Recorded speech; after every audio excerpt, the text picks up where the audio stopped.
And joining me now, California Congressman Ro Khanna, a member of the Oversight Committee. Thanks so much for being with us. So, Congressman, is this, you're a notable progressive in the Democratic caucus, is this the speech you've been waiting to hear?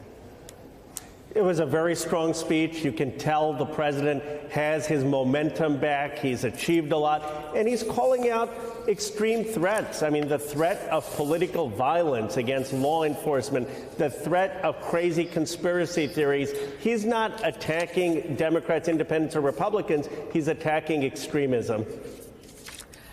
At the same time, just to play devil's advocate, certainly this is what the Republicans are saying. He ran as a healer, not a divider. And this was the most blistering attack, name-checking Donald Trump.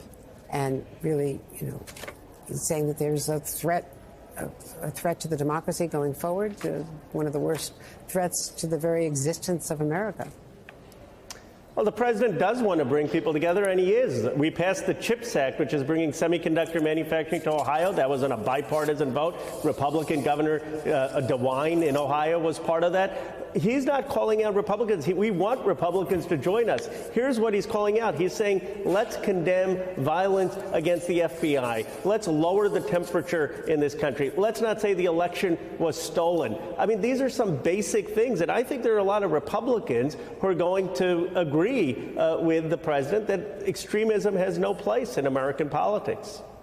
But it doesn't make it harder for Republicans to vote for him when he has this kind of a frontal attack on Republicans. He said MAGA Republicans, but doesn't that also translate to a large number of voters who might have been open to working with him and voting? Okay, Andrea, like many people, I have friends who voted for Donald Trump. I have extended family members who voted for Donald Trump. No one is saying that every person of the 74 million who voted for Donald Trump is somehow extreme. What we're calling out is some of the leaders and people in social media who are inciting violence, who are engaged in conspiracy theories, that toxicity is what this country doesn't need. If people want to work together to rebuild manufacturing, to help make sure America leads, I'm open to it. The president's open to it. That's what I think we need is a new economic patriotism. But we've got to get the extremes out. And we want to win over a lot of the people who we didn't have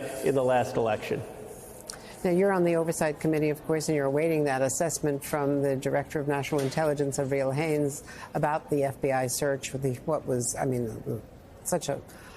so many documents, so many classified, top secret compartmentalized documents.